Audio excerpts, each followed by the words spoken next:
आपका हमारे YouTube channel education 101% में हार्दिक स्वागत है। पिछली क्लासों में हम लोगों ने देखा था कि किस तरीके से प्रदेश का नामकरण होता है, काफी परिवर्तनों के बाद इसका नाम होता है उत्तर प्रदेश, साथ में इसकी राजधानी भी कई जगह परिवर्तित होती है। उसके बाद हम लोगों ने देखा था कि ये जो हमारा प्रदेश है ये अन्य प्रांतों से जो सटा हुआ है उसके कौन कौन से जिले किस किस प्रदेश से लगे हुए हैं जो सीमा पर अवस्थित है। इन सब चीजों को हम लोगों ने कल की क्लास में देख लिया था।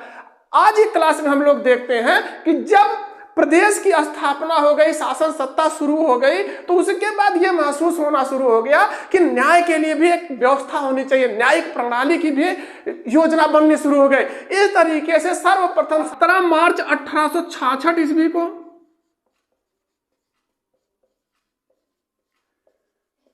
उत्तर प्रदेश में सर्वप्रथम 17 मार्च 1866 ईस्वी को आगरा में एक छोटे से भवन से सर्वप्रथम न्याय की व्यवस्था शुरू होती है। न्याय की व्यवस्था अर्थात हम कह सकते हैं कि पहली बार उच्च न्यायालय की व्यवस्था कर दी गई 17 मार्च 1866 ईस्वी को आगरा की एक छोटे से भवन से शुरू हो गया। लेकिन जब यहाँ पर 1866 ईस्वी में न्याय व्यवस्था शुरू हो जाती है तो यह लगना महसूस शुरू होता है कि हमको ऐसा एहसास होता है कि ये उच्च न्यायालय अगर यहाँ पर अवस्थित है तो सही ढंग से कार्य नहीं कर पा रहा है। इसके लिए क्या किया गया, 1869 ईस्वी में इस उच्च न्यायालय को दूसरे जगह रिफर कर दिया गया, भेज दिया गया। ये कहां पहुंचा, इलाहाबाद अर्थात आज वाला प्रयागराज।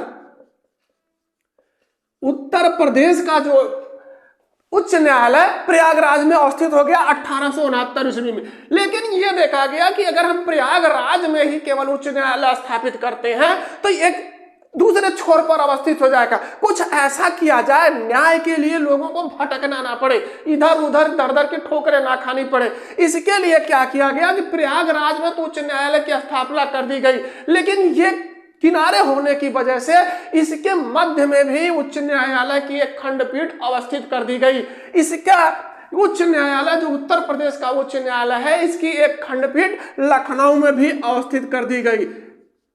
इस तरीके से जो है उत्तर प्रदेश के उच्च न्यायालय का जो मुख्यालय है प्रयागराज अर्थात इलाहाबाद में, और इसकी एक खंडपीठ लखनऊ में भी अवस्थित है। जब उच्च न्यायालय की व्यवस्था हो गई तो इसमें यह कहा गया कि इसमें न्यायाधीश कितने होंगे, तो ये न्यायाधीशों की संख्या प्रस्तावित की गई कि जो न्यायाधीश हैं उनकी संख्या 160 जो है स्वीकृत की गई। अब उत्तर प्रदेश में न्यायालय की स्थापना हो गई। उसके साथ में यह महसूस किया गया कि जो इसमें कर्मचारी हैं उनको भी प्रशिक्षित किया जाए, किस तरीके से न्याय देना है या किस तरीके से लोगों के साथ बर्ताव करना है। इसके लिए यूपी में जो है यूपी के न्यायिक अधिकारियों के प्रशिक्षण और सेवाकालीन कार्यों के लिए एक संस्थान की आवश्यकता महसूस हुई। इसके लिए जो सरकार ने क्या किया, न्यायिक अनुसंधान एवं प्रशिक्षण केंद्र की स्थापना कर दी।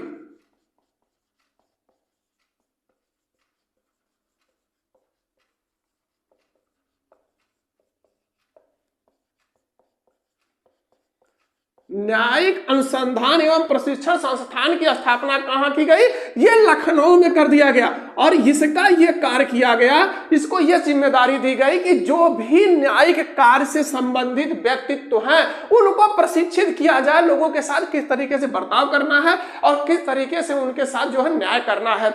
यह लखनऊ में स्थापित गई 1986 ईस्वी में। 1986 ईस्वी में लखनऊ में न्यायिक अनुसंधान एवं प्रशिक्षण संस्थान की स्थापना कर दी गई। इसके बाद इन संस्थानों के साथ यह महसूस होना शुरू हो गया कि न्यायिक कार्य सुचारू ढंग से चलना शुरू हो गया। लेकिन यहां पर एक व्यवस्था बननी शुरू हुई कि जब लोगों में कंपटीशन प्रतिस्पर्धा इतनी तेजी से बढ़ना शुरू हो गई कि आम उपभोक्ता के साथ लोग दुर्व्यवहार करना शुरू कर दिए, तो सरकार को यह शुरू लगना प्रारंभ हो गया कि हमको ऐसी व्यवस्था बनानी चाहिए जिससे आम उपभोक्ता जो उपभोक्ता है उनके भी हक का जो है लड़ाई लड़ने के लिए कोई ना कोई व्यवस्था होनी चाहिए। इसके लिए सरकार ने क्या किया, राज्य में उपभोक्ता संरक्षण आयोग की स्वीकृति दे दी। उपभोक्ता संरक्षण आयोग की स्वीकृति दे दी कि आप इन आयोगों के माध्यम से उपभोक्ताओं का जो है संरक्षण किया जाएगा। ये उपभोक्ता संरक्षण आयोग जो स्वीकृत किया गया, इसकी संख्या कितनी थी? तो ये इनकी संख्या कुल 5। प्रारंभ में उपभोक्ता संरक्षण आयोग की स्वीकृति सरकार ने 5 आयोगों की स्वीकृति दी। जब ये उच्च न्यायालय शुरू हो गया तो सबसे पहले एक चीज यहां से प्रश्न कई बार पेपर में निकला है कि जब ये उच्च न्यायालय शुरू हो गया, उत्तर प्रदेश में सही तरीके से कार्यभार करना शुरू कर दिया कि अब आगरा से जो है न्याय की शुरुआत हो चुकी है, तो सबसे पहला मुख्य न्यायाधीश कौन बने उसमें? उत्तर प्रदेश के उच्च न्यायालय के प्रथम मुख्य न्यायाधीश इलाहाबाद हाईकोर्ट।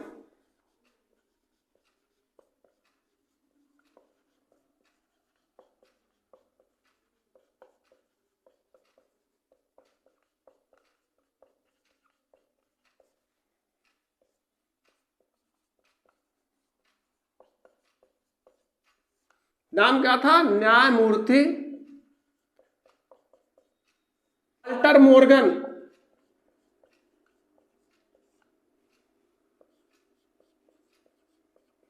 ये इलाहाबाद उच्च न्यायालय के पहले न्यायाधीश थे। अब ये देखा गया कि दिन प्रतिदिन लोगों में जो है प्रेम और भाव जो है कमी आ रही है, आपस में परिवार में ही विवाद बढ़ना शुरू हो गया। इस तरीके से ये देखा गया कि परिवार के लिए भी एक अलग से न्यायालय की व्यवस्था की जाए, जहां से केवल पारिवारिक मामले ही सुलझाए जाएं। इसके लिए सरकार ने क्या किया कि पारिवारिक न्यायालय की व्यवस्था कर दी।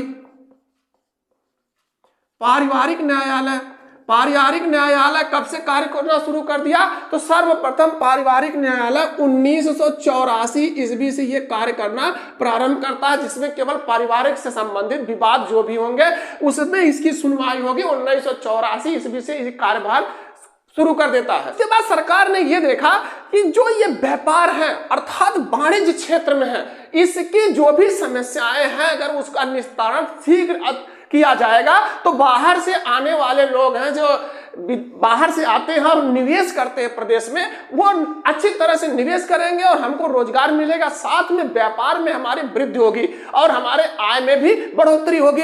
इसके लिए सरकार ने क्या किया? पायलट प्रोजेक्ट के तहत 13 जिलों में, सर्वप्रथम 13 जिलों में सरकार ने यह सोचा कि एक वाणिज्यिक विवादों के निपटारण के लिए और एक माहौल बनाया जाए, व्यापार के लिए एक अच्छा सा माहौल बनाया जाए। उसके लिए पायलट प्रोजेक्ट के तहत 13 जिलों में सर्वप्रथम कमर्शियल कोर्ट की गठन कर दिया।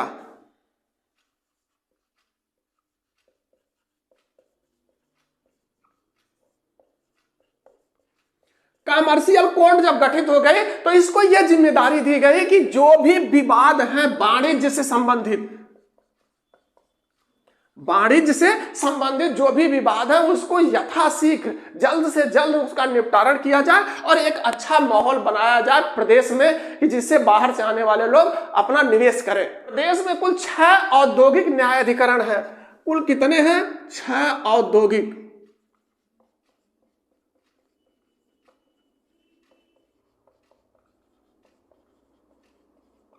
कुल 6 औद्योगिक न्यायाधिकरण है। कौन कौन से न्यायाधिकरण है? तो पहला है मेरठ, आगरा, कानपुर, लखनऊ, गोरखपुर और प्रयागराज। और प्रदेश में श्रम न्यायालय की व्यवस्था कितनी गई? प्रदेश में जो श्रम न्यायालय है, प्रदेश में श्रम न्यायालय, इनकी संख्या कितनी है? तो इनकी संख्या मात्र 20 है। 20 न्यायालयों के साथ श्रम से मामले जो भी होंगे उनका निपटारा करने की व्यवस्था कर दी गई है। कई बार पेपर में प्रश्न पूछा है कि ये जो केंद्रीय जांच एजेंसी है अर्थात सीबीआई का जो कितने क्वार्टर से उत्तर प्रदेश में अवस्थित हैं, कितने क्वार्टर्स ऐसे अवस्थित हैं कि जो प्रदेश की सीमा के अंदर आते हैं। सीबीआई सेंट्रल जांच एजेंसी जो है इसके कुल 6 क्वार्टर्स हैं। ये कहां कहां पर अवस्थित हैं? तो 4 क्वार्टर्स जो हैं ये लखनऊ में और 2 क्वार्टर्स गाजियाबाद में।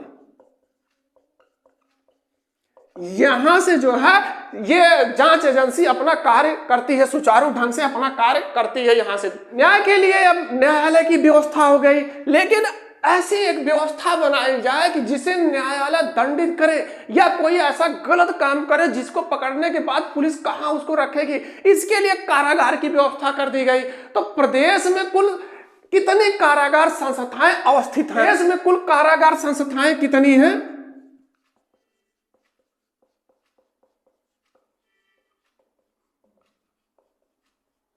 इनकी संख्या 73 है। कुल कारागार संस्थाएं जो उत्तर प्रदेश में अवस्थित हैं उनकी संख्या 73 है। लेकिन इसमें से जो जिलों में संचालित कारागारों की संख्या कितनी है? जिलों में जो संचालित है,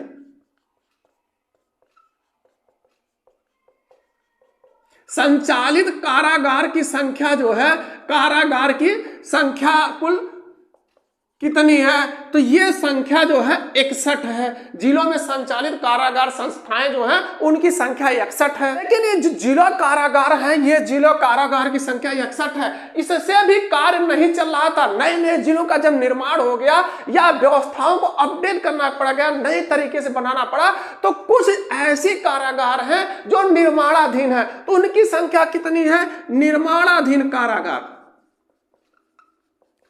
निर्माणाधीन कारागार कितने हैं? तो इनकी संख्या मात्र 3 है। ये 3 जो निर्माणाधीन कारागार हैं, ये कहां कहां पर निर्माणाधीन है? तो सबसे पहले प्रयागराज, अगला श्रावस्ती और तीसरे नंबर पे संत कबीर नगर।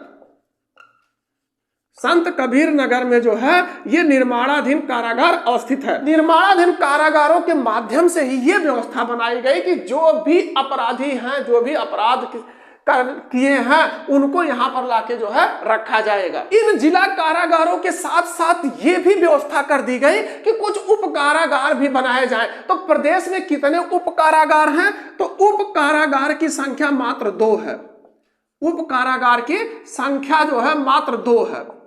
कहां कहां पर है? पहला महोबा और दूसरा देवबंद में। इन दोनों स्थानों पर उप कारागार की व्यवस्था कर दी गई है। देश में कारागार जो व्यवस्थित प्रदेश सरकार के अंदर में, उसके साथ साथ कुछ केंद्रीय कारागार की भी व्यवस्था कर दी गई। केंद्रीय कारागार कितनी है? केंद्रीय कारागार की संख्या कितनी है? तो इनकी संख्या कुल 8 है। इसमें कौन कौन से कारागार किस किस जिले में अवस्थित है? तो सबसे पहले हम देखते हैं बरेली में। बरेली में यहां पर 2 कारागार, केंद्रीय कारागार अवस्थित है। जो प्रदेश की पहली महिला केंद्रीय कारागार है, प्रथम महिला केंद्रीय कारागार।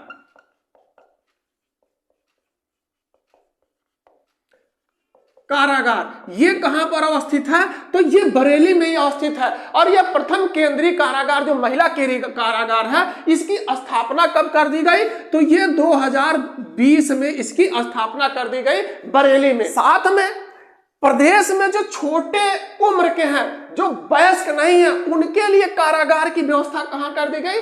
अर्थात अल्प वयस्क कारागार।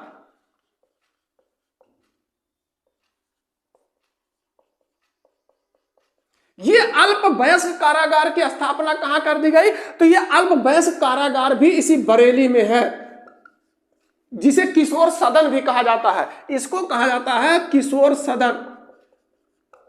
अर्थात वयस्क जो बालिग नहीं है, उन्हें अगर दंडित करना, अगर वो कोई अपराध करते हैं तो उनको बंदी कहां रखा जाएगा, उनके लिए कारागार की व्यवस्था कहां की गई है?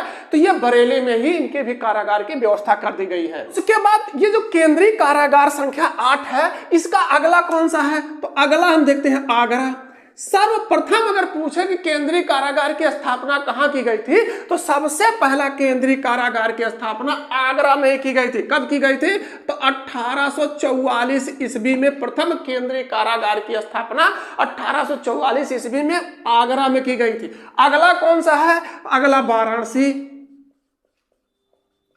उसके बाद फतेहगढ़, उसके बाद नैनी।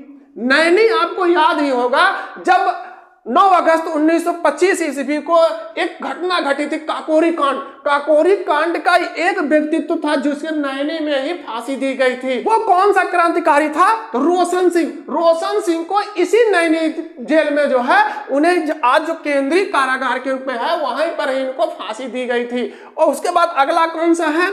लखनऊ, इटावा।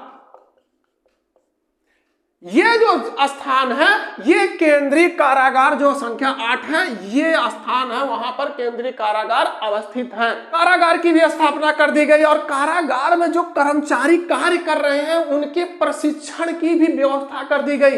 अगर वो प्रशिक्षित होंगे तभी सही ढंग से लोगों के साथ व्यवहार करेंगे या अपना कार्य सुचारू ढंग से करेंगे। इसके लिए क्या किया गया? पूर्णानंद कारागार प्रशिक्षण संस्थान की स्थापना कर दी गई। प्रशिक्षण संस्थान, ये जो संपूर्णानंद कारागार प्रशिक्षण संस्थान है ये अवस्थित कहां कर दिया गया? तो इसे लखनऊ में अवस्थित किया गया। और ये कब अवस्थित किया गया? जिसके माध्यम से कारागार में कार्य करने वाले लोगों को प्रशिक्षित किया जाए। तो ये स्थापित किया गया 1940 ईस्वी में। लखनऊ में संपूर्णानंद कारागार प्रशिक्षण संस्थान जो है 1940 में अवस्थित कर दिया गया। अब चूंकि प्रशिक्षण की भी व्यवस्था हो गई और सही ढंग से कार्यभार शुरू हो गया तो एक सर्वे किया गया, एक रिजल्ट निकाला गया कि कौन प्रदेश में कौन से ऐसे कारागार है जिसे आदर्श कारागार के रूप में चिन्हित किया जाए। तो प्रदेश में कितने कारागार है आदर्श कारागार के रूप में? आदर्श कारागार के रूप में मात्र एक कारागार है जिसे आदर्श कारागार के रूप में चिन्हित किया गया है। कौन सा है? ये कहां पर अवस्थित है? तो ये लखनऊ में अवस्थित है। आदर्श कारागार के रूप में मात्र एक कारागार जो चिन्हित किया गया वो लखनऊ में है। ये प्रदेश में जो महिलाएं हैं, महिलाएं अगर कोई गलत कार्य करती हैं तो उन्हें जो बंदी कहां रखा जाएगा? अर्थात प्रदेश में नारी बंदी निकेतन कितने हैं? प्रदेश में नारी बंदी निकेतन इनकी संख्या 1 है, मात्र 1। और ये कहां पर अवस्थित है? तो ये लखनऊ में अवस्थित है। जो महिलाएं हैं उनको बंदी कहां रखा जाएगा? उनके लिए कारागार की व्यवस्था कहां कर दी गई है?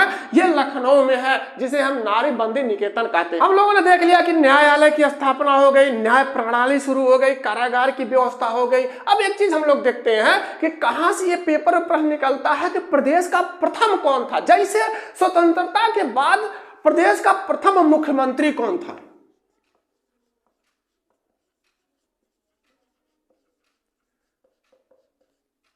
प्रथम मुख्यमंत्री पंडित गोविंद बल्लभ पंत।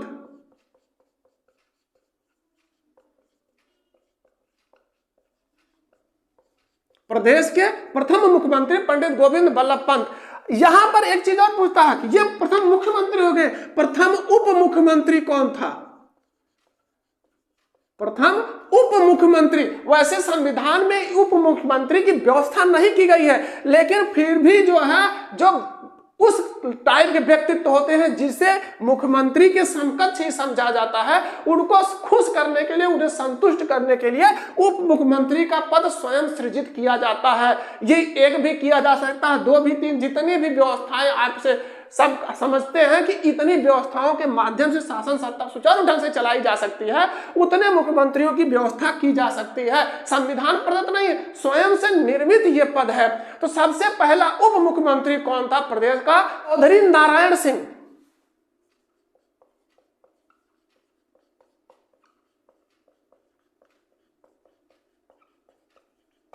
चौधरी नारायण सिंह प्रथम उप मुख्यमंत्री के रूप में कार्यभार ग्रहण किए। इसके बाद अगला क्या चीज प्रश्न पूछता है कि ये तो हो गए पुरुष, सबसे पहले प्रदेश की महिला मुख्यमंत्री कौन थी? और यही प्रदेश नहीं, यही देश की सबसे पहली महिला मुख्यमंत्री थी। महिला मुख्यमंत्री, उत्तर प्रदेश की पहली महिला, प्रथम महिला मुख्यमंत्री ये कौन थी? श्रीमती सुचिता कृपलानी। सुचिता कृपलानी ये पहली महिला मुख्यमंत्री के रूप में प्रदेश की बागडोर संभाली थी। इससे आगे जब हम लोग बढ़ते हैं तो जैसे पहली महिला मुख्यमंत्री हो गई, अब यहां से एक प्रश्न और बनता है कि अभी तक प्रदेश में कुल कितनी महिला मुख्यमंत्रियों ने शासन सत्ता संभाली है? तो प्रदेश में केवल 2 महिला मुख्यमंत्रियों ने कार्यभार संभाला है। 2, एक तो सुचिता कृपलानी हो गई, दूसरी कौन सी है? तो दूसरी सुश्री मायावती जी। सुश्री मायावती जी दूसरी महिला ऐसी थी कि जो प्रदेश की बागडोर संभाली थी। यहां से एक चीज और हम लोग देखते हैं कि कौन सी मुख्यमंत्री ऐसे थे या कौन से मुख्यमंत्री ऐसे थे कि जिन्होंने सर्वाधिक बार कार्यभार ग्रहण किया। तो सर्वाधिक बार कार्यभार ग्रहण करने वाली सुश्री मायावती जी हैं। कितनी बार प्रदेश की मुखिया बनी? तो ये 4 बार जो है प्रदेश के शपथ ग्रहण की है, 4 बार शासन सत्ता संभाली है। प्रदेश की बागडोर संभालने वाली सुश्री मायावती जी 4 बार का कार्यकाल इन्होंने सफलतापूर्वक संपन्न किया। मायावती जी 4 बार शपथ ली है प्रदेश की मुखिया के रूप में। यहां से एक चीज और प्रश्न बनता है कि सबसे कम उम्र का प्रदेश का मुखिया कौन था? अर्थात प्रदेश का सबसे कम उम्र का मुख्यमंत्री ऐसा हो जो सबसे कम उम्र का हो, कम उम्र का, तो ये है श्री अखिलेश यादव।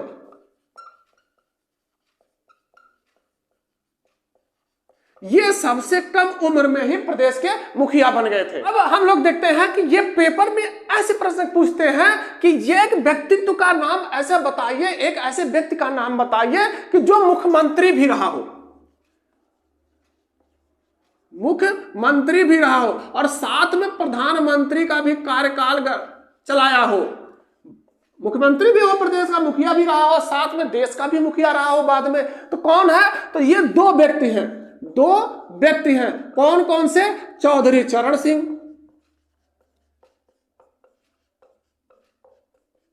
और दूसरे व्यक्तित्व हैं विश्वनाथ प्रताप सिंह।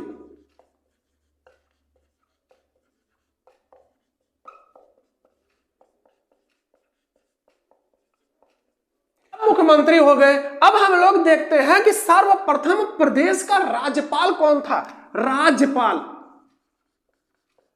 राज्यपाल सबसे पहले प्रदेश के राज्यपाल के रूप में श्रीमती सरोजिनी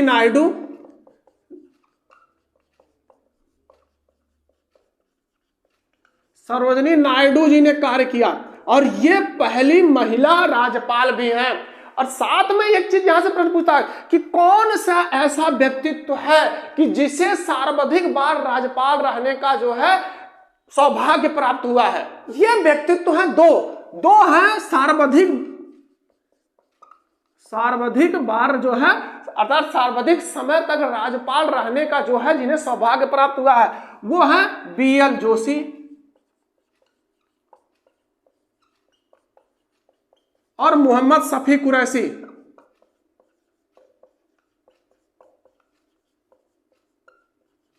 इन्हें 2 बार जो है राज्यपाल के रूप में कार्यभार कर सौभाग्य मिला है कि ये 2 बार राज्यपाल के रूप में इन्होंने कार्य किया। प्रदेश का राज्यपाल रहने का सौभाग्य इन्हें प्राप्त हुआ है। हम लोगों ने देख लिया मुख्यमंत्री कौन थे, उप मुख्यमंत्री कौन थे, राज्यपाल कौन थे।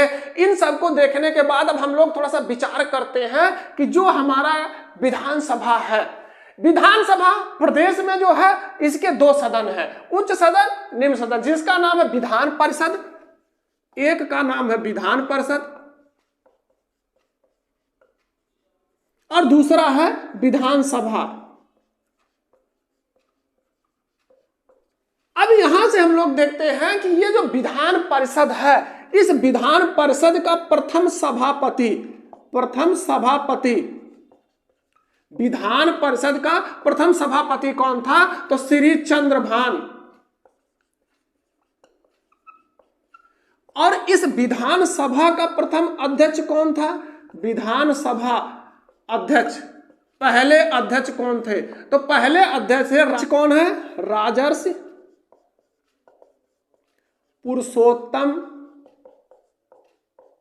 दास टंडन। अब ये विधानसभा अध्यक्ष हो गए। पहला विधानसभा अध्यक्ष पुरुषोत्तम दास टंडन, प्रथम विधान परिषद सभापति श्री चंद्रभान। यहां से एक चीज प्रश्न पूछता है कि किसे ऐसा सौभाग्य प्राप्त हुआ कि जो सर्वाधिक बार विधानसभा अध्यक्ष के रूप में कार्य किया हो। तो सर्वाधिक बार विधानसभा अध्यक्ष के रूप में 2 व्यक्तियों ने कार्य किया था। कौन कौन से थे? तो सबसे पहले श्री आत्माराम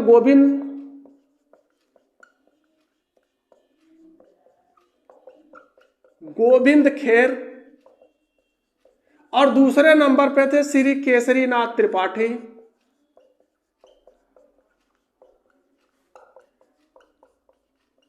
इन्हीं दोनों व्यक्तित्वों को यह सौभाग्य प्राप्त हुआ है कि प्रदेश का जो विधानसभा अध्यक्ष के रूप में सर्वाधिक बार इनको चयनित किया गया। कितनी बार किया गया? तो ये लोग 3 बार जो है कार्य किए हैं। 3 बार इन्हें जो है विधानसभा अध्यक्ष के रूप में मनोनीत किया गया, चयनित किया गया। प्रदेश का कौन सा ऐसा व्यक्तित्व था जिसे विधानसभा अध्यक्ष के रूप में भी चयनित किया गया हो, विधानसभा अध्यक्ष भी रहा हो?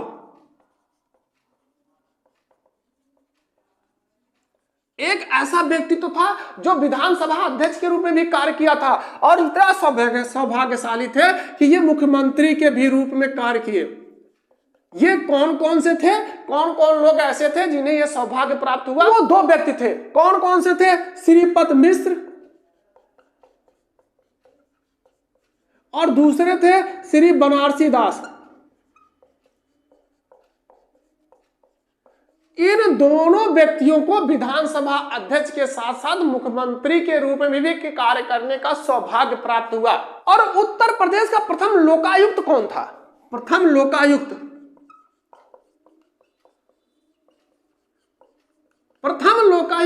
श्री विशंबर दयाल।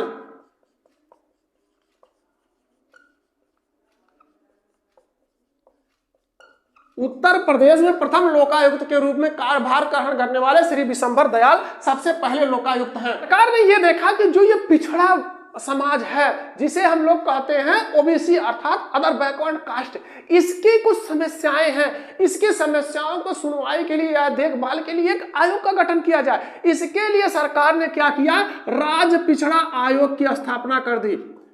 राज्य पिछड़ा आयोग का गठन किया। ये आयोग का गठन कब कर दिया? 9 मार्च 1993 ईस्वी को। 9 मार्च 1993 ईस्वी को राज्य पिछड़ा आयोग का स्थापना कर दिया। और साथ में इन्होंने क्या देखा कि जो अल्पसंख्यक है, जिनकी संख्या कम है, उनके लिए भी एक आयोग की व्यवस्था कर दी जाए ताकि उनकी जो समस्याएं हैं वो आयोग उनका देखभाल करे। इसके लिए अल्पसंख्यक आयोग का गठन किया गया।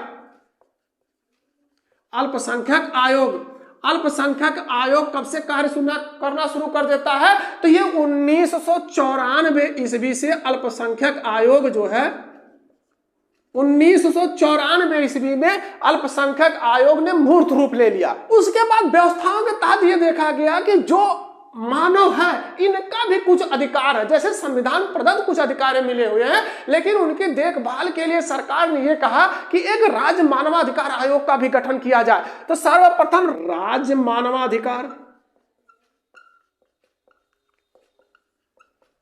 आयोग का गठन 7 अक्टूबर 2002 ईस्वी में किया गया। और इस आयोग के माध्यम से यह व्यवस्था कर दी गई कि राज्य में जो आदमी इंसान हैं, मानव हैं, उनके अगर अधिकारों का हनन होता है तो वो कहां पर जाके अपील कर सकते हैं या कहां पर अपनी शिकायत दर्ज करा सकते हैं? तो राज्य मानवाधिकार आयोग में जाके अपनी शिकायत दर्ज करा सकते हैं, जिसकी स्थापना 7 अक्टूबर 2002 को कर दी गई। इन आयोगों के गठन के साथ साथ यह व्यवस्था कर दी गई कि अगर कोई भी कार्य ऐसा है जिसकी सूचना लोगों को चाहिए, अर्थात सूचना अगर नहीं, जानकारी अगर प्राप्त करनी है, सूचना नहीं प्राप्त होगी लोगों को, तो इनको कैसे ये पता चलेगा कि ये कार्य हो रहा है या नहीं हो रहा है? इसके लिए सरकार ने राज्य सूचना आयोग की स्थापना कर दी। राज्य सूचना आयोग का गठन कब कर दिया गया? राज्य सूचना आयोग यह गठन हुआ 14 सितंबर 2005 को। अल्पसंख्यक आयोग का गठन हो गया, पिछड़ा वर्ग का गठन हो गया। अब सरकार ने यह देखा कि जो ये महिला आयोग है इसका भी जो है विधिवत रूप से इसका कार्यभार ग्रहण कराया जाए। तो महिला आयोग का विधिवत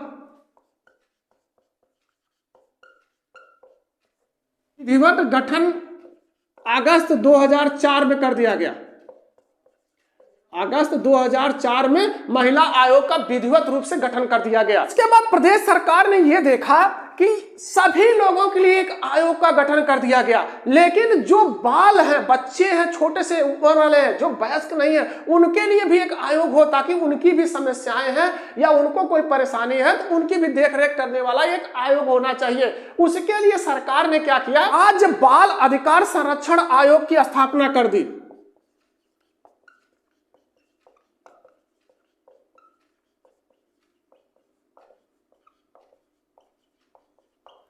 संरक्षण आयोग की स्थापना कर दी। ये आयोग कब से कार्य करना शुरू कर देता है, तो ये करता है 2013 से ये कार्य करना शुरू कर देता है। इससे आगे के जो भी प्रश्न निकल के आते हैं प्रदेश से संबंधित पेपर में, उसको हम लोग कल की क्लास में देखते हैं। आज की क्लास में बस इतना ही। अगर हमारी वीडियो पसंद आती तो लाइक करें, साथ में शेयर भी करें। अगर चैनल पर नए तो चैनल को सब्सक्राइब करें, बेल आइकन दबाना ना भूलें, जिससे आने वाली वीडियो का नोटिफिकेशन मिलता है।